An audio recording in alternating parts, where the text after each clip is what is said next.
सभी बच्चों का स्वागत है मेरे YouTube चैनल आनंद टीचिंग एकेडमी पर।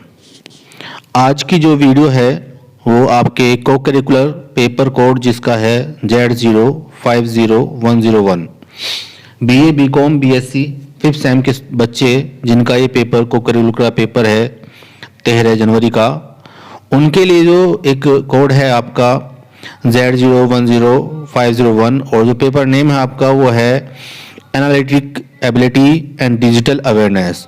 तो इसमें आज की जो वीडियो है जो आपका ये डिजिटल अवेयरनेस है इससे जुड़े हुए कुछ क्वेश्चन मैं लेकर आया हूँ और बहुत ही इम्पोर्टेंट है ये।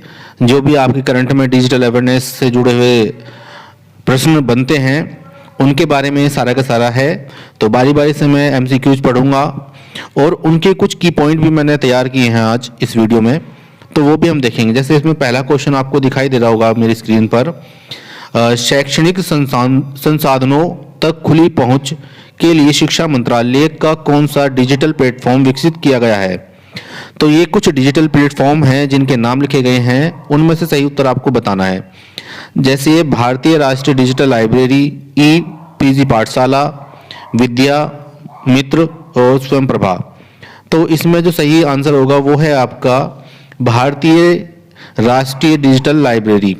ये जो एक शैक्षणिक संसाधनों तक खुली पहुंच के लिए एक भारत सरकार द्वारा जो शिक्षा मंत्रालय है उसके द्वारा जो डिजिटल प्लेटफॉर्म विकसित किया गया है, तो ये उसका नाम है भारतीय राष्ट्रीय डिजिटल लाइब्रेरी। यानी कि इसका जो आपका सही आंसर होगा वो होगा आपका आंसर नंबर 1, भारतीय डिजिटल लाइब्रेरी। अब इसके कुछ की फैक्टर हम पढ़ लेते हैं जो इसमें जुड़े हुए हैं। तो भारतीय डिजिटल लाइब्रेरी का जो मतलब है उससे क्या क्या है इसके बारे में पढ़ लेते हैं थोड़ा सा। ये मैं ले लेता हूँ। तो इसमें आपको दिखाई दे रहा होगा जो भारतीय राष्ट्रीय डिजिटल लाइब्रेरी है उसको हम बोलते हैं शॉर्ट में NDLI। तो वो आपसे पूछ सकते हैं कि NDLI की फुल फॉर्म क्या होती है। तो ये हो गया आपका इंडियन नेशनल डिजिटल लाइब्रेरी। तो भारतीय राष्ट्रीय डिजिटल लाइब्रेरी जो है इसका जो है आपका वो भारत सरकार के शिक्षा मंत्रालय की एक पहल है। दूसरा इसके बारे में आप जान सकते हैं कि जो इसका उद्देश्य है वो क्या है आपका पुस्तकों, लेखों, वीडियो, ऑडियो बुक, व्याख्यानों और सिमुलेशन, कथा साहित्य और अन्य सभी प्रकार के शिक्षण मीडिया सहित शैक्षिक सामग्री के विशाल संग्रह तक सिंगल विंडो पहुंच प्रदान करना है। तीसरा जो है आपका इसका की पॉइंट है वो है यह प्लेटफॉर्म छात्रों, शिक्षकों, शोधकर्ताओं और आजीवन शिक्षार्थियों सहित उपयोगकर्ताओं की एक विस्तृत श्रृंखला के लिए सुलभ बनाया गया है। और तीसरा जो आपका चौथा जो उसका पॉइंट है वो है आपका NDLI अनेक भाषाओं में सामग्री उपलब्ध कराता है तथा विभिन्न विषयों और अनुशासनों को कवर करता है, जिससे यह एक व्यापक डिजिटल संग्रह बन जाता है। इसमें एडिशनली आपको जो और भी ऑप्शन मिले थे तो उनके क्या क्या मतलब है। जैसे आपको ई-पीजी पाठशाला, तो इसका मतलब है ई-पीजी पाठशाला शिक्षा मंत्रालय द्वारा ICT के माध्यम से शिक्षा पर राष्ट्रीय मिशन, यह आपका NMEICT के तहत एक पहल है। यह विभिन्न विषयों में स्नातकोत्तर पाठ्यक्रमों के लिए उच्च गुणवत्ता वाली पाठ्यक्रम आधारित और इंटरैक्टिव सामग्री उपलब्ध कराने पर ध्यान केंद्रित करता है। यद्यपि यह बहुमूल्य शैक्षणिक संसाधन प्रदान करता है, लेकिन यह भारतीय राष्ट्रीय डिजिटल लाइब्रेरी जितना व्यापक रूप से सुलभ नहीं है। उसके बाद जो उसमें तीसरा ऑप्शन आपको दिया होता है वो है विद्यामित्र। तो विद्यामित्र का भी देख लेते हैं हम क्या मतलब है। तो जो विद्यामित्र है आपका, विद्यामित्र जो है इनफ्लीबेंट केंद्र द्वारा विकसित एक एकीकृत सामग्री पोर्टल है और यह NMEICT जैसे विभिन्न भारतीय सरकारी पहलों के तहत विकसित सामग्री को एकत्रित यानी कि इकट्ठा करता है। यद्यपि यह शैक्षणिक संसाधनों तक पहुंच प्रदान करता है, लेकिन यह एक व्यापक डिजिटल लाइब्रेरी के बजाय एक विषय एक विषय वस्तु एकत्रीकरण के रूप में अधिक कार्य करता है। और एक जो उसमें चौथा ऑप्शन था वो होता है स्वयंप्रभा। तो स्वयंप्रभा क्या है? स्वयंप्रभा 40 डीटीएच चैनलों का एक समूह है जो जीसैट 15 उपग्रह का उपयोग करके 24/7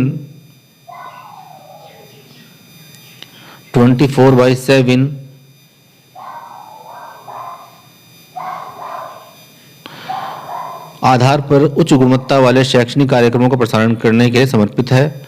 उसके बाद है यह टेलीविजन के माध्यम से शैक्षिक सामग्री उपलब्ध कराकर उन छात्रों की सहायता करने के लिए बनाया गया है जिनके पास इंटरनेट की पहुंच नहीं है। तो यद्यपि यह एक महत्वपूर्ण शैक्षिक पहल है, लेकिन यह भारतीय डिजिटल लाइब्रेरी के समान शैक्षणिक संसाधनों तक डिजिटल पहुंच का समान स्तर प्रदान नहीं करता है। तो आपके जो चारों के चारों ऑप्शन थे वो मैंने आपको इसमें आपको जो है सभी के बारे में बताया है कि ईपीजी पाठशाला का मतलब क्या है, विद्या मित्र क्या है और स्वयंप्रभा क्या है। स्वयंप्रभा एक 40 डीटीएच चैनलों का एक समूह है और उसके माध्यम से सरकार आपको जो भी शैक्षणिक चीज़ें हैं उनको सिखाना, उनका प्रसारण होता है, तो आप उनसे स्वयं यानी कि खुद सीख सकते हैं। और विद्यामित्र में भी एक सामग्री आपको आपकी पढ़ाई से संबंधित सामग्री है, पर ये एक एकीकृत है, बट ये इतना विकसित नहीं है। और ईपीजी पाठशाला भी एक शिक्षा मंत्रालय द्वारा ही है, पर इसमें भी जो है विभिन्न विषयों के जो है एक उच्च गुणवत्ता वाले पाठ्यक्रम पर ही आधारित है। तो जो उसका सही जो था वो मैंने आपको बता दिया है। अब आगे अगले क्वेश्चन में पढ़ते हैं। तो भारत नेट परियोजना का प्राथमिक उद्देश्य क्या है? सभी गांवों में ब्रॉडबैंड बुनियादी ढांचा उपलब्ध कराना। दूसरा है इसमें शहरी इंटरनेट अवसंरचना का विकास करना, डिजिटल उत्पादों का विपणन करना और आईटी पेशेवरों को प्रशिक्षित करना। तो ये जो होगा इसका जो है भारत नेट परियोजना का प्राथमिक उद्देश्य जो है वो आपका है सभी गांवों में ब्रॉडबैंड बुनियादी ढांचा उपलब्ध कराना। इसमें इसके कुछ की पॉइंट और पढ़ लेते हैं कि क्वेश्चन जो है जरूरी नहीं कि यही क्वेश्चन पूछा जाए, उससे एडिशनल जो भी आपको इन्फॉर्मेशन मिल रही है उसके बेसिस पर भी क्वेश्चन तैयार हो सकते हैं। तो भारत नेट परियोजना भारत सरकार की एक पहल है जिसका उद्देश्य देश के सभी गाँवों को हाई स्पीड ब्रॉडबैंड कनेक्टिविटी प्रदान करना है। यह विश्व की सबसे बड़ी ग्रामीण ब्रॉडबैंड परियोजना में से एक है तथा इसका उद्देश्य शहरी और ग्रामीण क्षेत्रों के बीच डिजिटल खाई को पाटना है। इस परियोजना में देश भर के ऑप्टिकल फाइबर केबल बिछाना शामिल है ताकि यह सुनिश्चित किया जा सके कि दूर दराज के गाँवों तक भी सभी विश्वसनीय इंटरनेट सेवाएं उपलब्ध हों। इसमें एडिशनल जो आपकी इंफॉर्मेशन है वो पढ़ लेते हैं हम। तो इसमें है आपका शहरी इंटरनेट अवसंरचना विकसित करना, डिजिटल उत्पादों का विपणन करने के लिए और आईटी पेशेवरों को प्रशिक्षित करने के लिए। तो शहरी इंटरनेट अवसंरचना विकसित करने का मतलब है यह विकल्प गलत है क्योंकि भारत नेट परियोजना का प्राथमिक फोकस ग्रामीण क्षेत्रों पर है न कि शहरी बुनियादी ढांचे पर।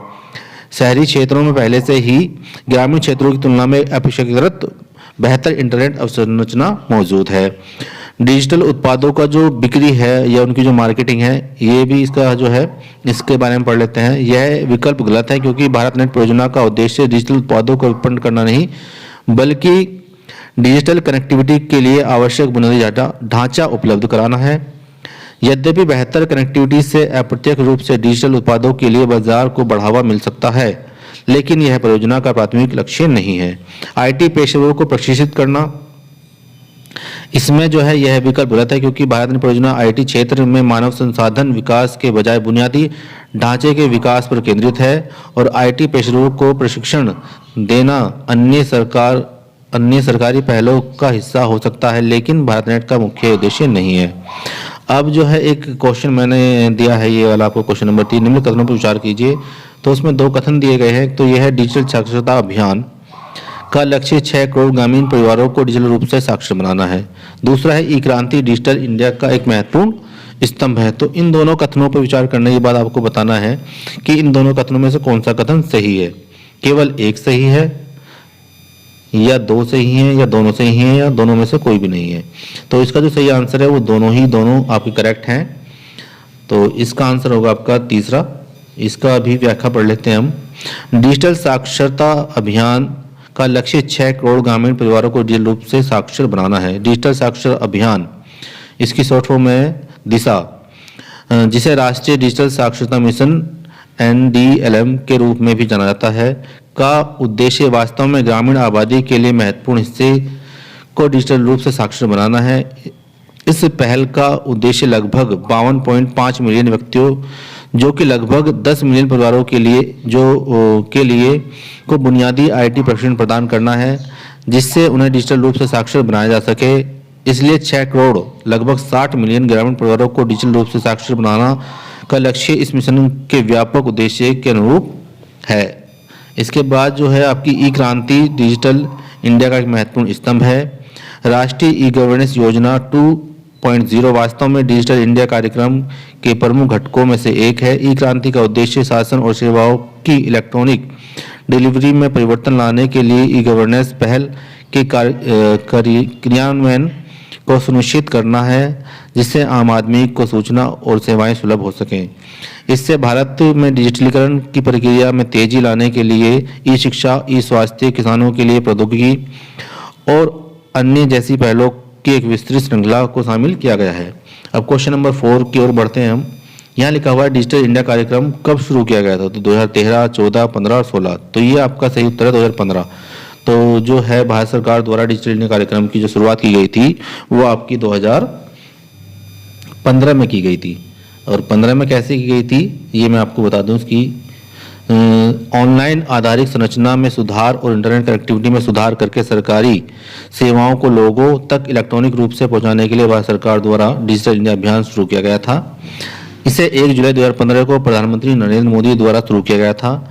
Make in India, Bharatmala, Sagarmala, startup India, Bharat net और स्टार्टअप इंडिया सहित अन्य सरकारी कार्यक्रम इस योजना के लाभार्थी हैं, यानी कि इस योजना से इन सभी को लाभ मिलने वाला है। इसके बाद है इलेक्ट्रॉनिक सेवाओं, वस्तुओं, विनिर्माण और नौकरी के अवसरों के क्षेत्र में समावेशी विकास की दृष्टि के साथ डिजिटल इंडिया की स्थापना की गई थी। डिजिटल इंडिया अभियान के कुल 9 स्तंभ हैं। और अब हम आगे बढ़ते हैं क्वेश्चन नंबर 5 की ओर। भारतीय छात्रों में वैज्ञानिक प्रवृत्ति नवाचार पैदा करने के लिए केंद्र सरकार ने एक ALT प्रयोगशाला शुरू की है। ALT का पूरा नाम आपको बताना है। इसमें आपको 4 ऑप्शन दिए गए हैं। तो इसका जो सही आंसर है आपका वो है अटल टिंकरिंग लैब। अटल टिंकरिंग लैब। इसका जो ALT का जो पूर्ण रूप है वो है अटल, ए से बना आपका अटल, ए से बनता है अटल और टिंकरिंग लैब, ये आपका हो जाएगा। और इसमें जो और पढ़ते हैं, भारत में 1 मिलियन बच्चों को न्यूटेरिक इनोवेटर्स के रूप में विकसित करने की दृष्टि के साथ अटल इनोवेशन मिशन भारत भर के स्कूलों में अटल टिंकरिंग लैबोरेटरीज ALT स्थापित कर रहा है। इस योजना का उद्देश्य युवा मन में जिज्ञासा, रचनात्मक और कल्पनाशीलता को बढ़ावा देना है। यह डिजिटल मानसिकता, कंप्यूटेशनल सोच, अनुकूली सिखाने, भौतिक कंप्यूटिंग आदि जैसे कौशल विकसित करता है। इसके बारे में और पढ़ लेते हैं हम अटल इनोवेशन मिशन के बारे में। तो यह देश भर में नवाचार और उद्यमिता को बढ़ावा देने के लिए नीति आयोग द्वारा स्थापित एक प्रमुख पहल है। इसे 2016 में शुरू किया गया है। अटल इनोवेशन मिशन को जो है 2016 में शुरू किया गया था। और निम्नलिखित में से कौन सा शब्द डिजिटल डिजाइन के लिए डिजिटल शैक्षणिक के वातावरण से संबंधित है? तो ई विद्वान, ई आचार्य, ई कल्प या ई यंत्र। तो इसका सही आंसर होगा ई कल्प। ई कल्प का मतलब है डिजाइन के लिए डिजिटल शिक्षण का वातावरण बनाना, जिसे ई कल्प भी कहा जाता है। मानव संसाधन मंत्रालय भारत सरकार की एक पहल है जो सूचना और संचार प्रौद्योगिकी के माध्यम से शिक्षा में राष्ट्रीय मिशन का हिस्सा है। और यह परियोजना 3 पहल प्रस्तुत करती है। पहला है इसमें आपका डिजाइन के लिए डिजिटल ऑनलाइन सामग्री प्रदान करना। डिजाइन के लिए डिजिटल ऑनलाइन सामग्री प्रदान करना। दूसरा है डिजाइन के लिए सामाजिक नेटवर्किंग वातावरण। और तीसरा है इसमें उच्च शिक्षण और डिजाइन पर एक डिजिटल संसाधन डेटाबेस बनाना। यह पहल 3 संस्थानों यानी कि IIT बॉम्बे और IDC बेंगलोर और NID और IIT गुवाहाटी में DOD के साथ साथ अन्य डिजाइन संबंधित संस्थानों और संगठनों के सहयोग से विकसित की जाएगी। दिसंबर 2015 तक ई कल्प की सामग्री के लिए वेबसाइट डिमोस में विभिन्न डोमेन में डिजाइन सिखाने पर 160 पाठ्यक्रम शामिल है। डिजाइन और शिल्प के बेहतर उदाहरणों के रूप में 400 से अधिक संसाधन, 50 वीडियो व्याख्यान और विशेषज्ञों द्वारा प्रस्तुतियां और कई अधिक है। अपने चरण के पूरा होने पर इसमें निर्मित परियोजनाओं के उद्देश्यों की उपलब्धि को सफलतापूर्वक प्रदर्शित किया गया है। डिजाइन पर दूरस्थ ई लर्निंग कार्यक्रम के साथ डिजाइन सिखाने के लिए डिजिटल ऑनलाइन सामग्री, डिजाइन के लिए सहयोगात्मक शिक्षण संस्थान के साथ उच्च शिक्षा के लिए सामाजिक नेटवर्किंग और शिल्प शिक्षा सहित डिजिटल डिजाइन संसाधन डेटाबेस। इसलिए ई कल्प शब्द डिजाइन के लिए डिजिटल शिक्षण के वातावरण से संबंधित है। इसके अतिरिक्त आपका जो है ई विद्वान, इसमें जो है आपका है सूचना और पुस्तकालय नेटवर्क केंद्र, और इसको जो है आईसीटी और एनएमआईसीटी के माध्यम से राष्ट्रीय शिक्षा मिशन से वित्तीय सहायता के साथ विद्वान विशेषज्ञ डेटाबेस और राष्ट्रीय शोधकर्ता नेटवर्क नामक एक पहल की। विद्वान भारत के शिक्षण और अनुसंधान में शामिल प्रमुख शैक्षणिक संसाधनों और अन्य R&D पाठ्य संगठनों में काम करने वाले वैज्ञानिकों और शोधकर्ताओं और अन्य संकाय सदस्यों की प्रोफाइल का प्रमुख डेटाबेस है। इसका उद्देश्य है देश में साथियों, भावी सहयोगियों, वित्त पोषण एजेंसियों, नीति निर्धारकों और अनुसंधान विद्वानों को विशेषज्ञ के बारे में त्वरित और आसानी से जानकारी प्रदान करना। लेख और अनुसंधान प्रस्तावों के लिए सहकर्मी समीक्षकों की पहचान करते हैं। चल रही अनुसंधान परियोजनाओं के लिए संभावित सहयोग खोजते हैं। उन विशेषज्ञों के साथ सीधा संवाद स्थापित करते हैं जिनके पास उपयोगकर्ता द्वारा आवश्यक विशेषज्ञता है। वैज्ञानिकों के बीच सूचना आदान प्रदान और नेटवर्किंग के अवसर पैदा करते हैं। ई आचार्य का जो मतलब है वो पढ़ लेते हैं। इसे एकीकृत ई सामग्री पोर्टल भी कहा जाता है। इसे NMITSCT के तहत विकसित वित्त पोषित सभी ई सामग्री परियोजनाओं के लिए आधिकारिक भंडार के रूप में एक वेब पोर्टल इंटरफेस तैयार किया गया है। तो इस पे जो है यह पोर्टल शिक्षार्थियों को ऑडियो, वीडियो, टेक्स्ट आदि सहित सभी शिक्षण सामग्री को एक इंटरफेस के माध्यम से खोजने और ब्राउज करने की सुविधा प्रदान करता है। यह पोर्टल देश के शीर्ष संस्थानों से 8 विषयों श्रेणी जैसे कृषि विज्ञान, जैव विज्ञान, रसायन विज्ञान, भौतिक विज्ञान, चिकित्सा, स्वास्थ्य, इंजीनियरिंग और प्रौद्योगिकी, सामाजिक विज्ञान और कला और मानविकी में गुणवत्ता शिक्षण संसाधनों को शामिल करता है। और उसके बाद आपका ई यंत्र, जो यह एक शिक्षा मंत्रालय द्वारा वित्त पोषित और IIT बॉम्बे में आयोजित एक रोबोटिक्स आउटरीच कार्यक्रम है। लक्ष्य कृषि, विनिर्माण, रक्षा, गृह, स्मार्ट सिटी, रखरखाव और सेवा उद्योगों जैसे विभिन्न क्षेत्रों में प्रौद्योगिकी का उपयोग करके समस्याओं को हल करने के लिए युवा इंजीनियरिंग को प्रतिभा का उपयोग करना है। ICT कार्यक्रम के माध्यम से शिक्षा पर राष्ट्रीय मिशन के तहत MHRD द्वारा प्रायोजित IIT Bombay and embedded system और रोबोटिक्स में शिक्षा का प्रसार करने के लिए एक पहल है।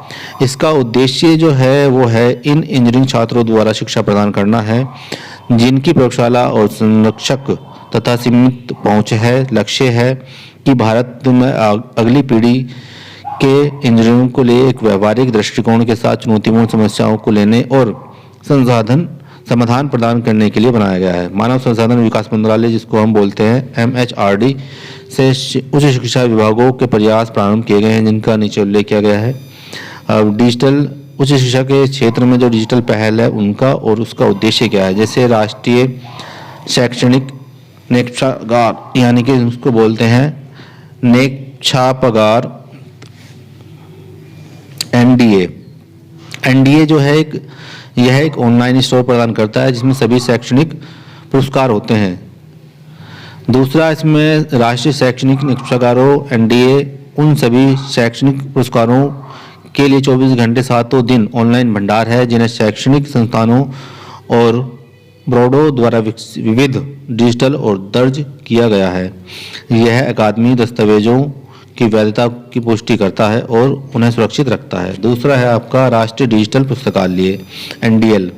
यह अधिगम यानी कि सीखने के लिए, अधिगम का मतलब होता है सीखना, के संसाधनों का एक वर्चुअल भंडार है।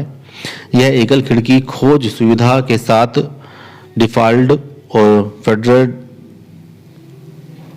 खोज प्रदान करता है। यह सभी शैक्षणिक स्तरों के छात्रों को सहायता प्रदान करता है, यानी कि एक तरह का डेटाबेस है, एक तरह की वेबसाइट है जिस पर आप कुछ भी सर्च कर सकते हैं। एक वर्चुअल भंडार जहां पर सभी कुछ स्टोर कर दिया गया है।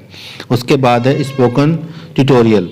स्पोकन ट्यूटोरियल एक ऑडियो वीडियो निर्देश है जो कंप्यूटर गतिविधियों का वर्णन करता है। छोटे विषय को 10 मिनट में संबोधित किया जा सकता है जो कोई वीडियो को एक साथ जोड़ रहा है। प्रत्येक वीडियो की स्ट्रिंग में जोड़कर यह विषय को व्यापक रूप से कवर कर सकता है। रिकॉर्डिंग किए गए वीडियो को किसी भी समय और कहीं से भी एक्सेस किया जा सकता है। उसके बाद एक है आपका शिक्षा के लिए निःशुल्क, उदार और ओपन सोर्स सॉफ्टवेयर फोसीसी परियोजना शिक्षा की गुणवत्ता में सुधार के लिए फ्लोस उपकरण के उपयोग का समर्थन करती है। इसका उपयोग शैक्षणिक संस्थानों में मालिकाना सॉफ्टवेयर पर निर्भरता को कम करने के लिए किया जा रहा है और शैक्षणिक संस्थानों में फोसी का उपयोग यह सुनिश्चित करने के लिए किया जाता है कि व्यावसायिक सॉफ्टवेयर को फोसी विकल्पों से प्रतिस्थापित कर दिया गया है। तो आज की वीडियो में जो मैंने आपको क्वेश्चन बताए हैं सारे के सारे डिजिटल जो प्रोग्राम चल रहे हैं गवर्नमेंट ऑफ इंडिया के, उन्हीं पर सारे के सारे हैं और उन्हीं से संबंधित सारी की सारी सूचनाएं हैं। तो मे भी 4 से 5 क्वेश्चन आपको इस वीडियो से आपके लग सकते हैं पेपर में। और ये सारे के सारे जो आपके क्वेश्चन है और उनके जो की पॉइंट हैं या उनसे जुड़ी हुई सूचनाएं हैं 5वें सेमेस्टर के जो बच्चे हैं सीसीएस यूनिवर्सिटी मेरठ के, जिनका जो है 13 दिसंबर को शाम की दूसरी मीटिंग में पेपर है। 13 जनवरी को दूसरी मीटिंग 2 से 5 बजे के बीच में उनका पेपर है। क्वालिफाइंग ये पेपर है और इसे क्वालिफाइंग करना बहुत ज़रूरी होता है।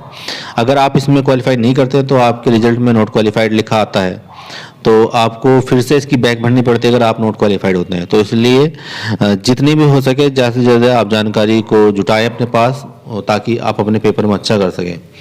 और जो इसके जो आपका डिजिटल अवेयरनेस के तो मैंने क्वेश्चन डाल दिए हैं आज, और इसके अभी मैं एनालिटिकल एबिलिटी के जो क्वेश्चन है वो भी किस तरह के क्वेश्चन होंगे वो उसके ऊपर भी मैं एक वीडियो तैयार कर रहा हूँ ताकि आज शाम तक आपको वो भी मिल जाए। तो जुड़े रहे मेरे चैनल पर आनंद टीचिंग अकेडमी पर और ज़्यादा से ज़्यादा बच्चों तक इसे शेयर करें, लाइक करें, सब्सक्राइब करें, कमेंट करें ताकि मुझे भी पता चले कि मैं कितना सही हूँ और कितना गलत हूँ। और अगर क्वेश्चन आपको पेपर में कुछ भी हेल्प मिलती है तो वो मेरे लिए भी अच्छा है कि भाई मैं आपके कुछ काम तो आ रहा हूँ। धन्यवाद आज की इस वीडियो के लिए। Thank you. नमस्कार।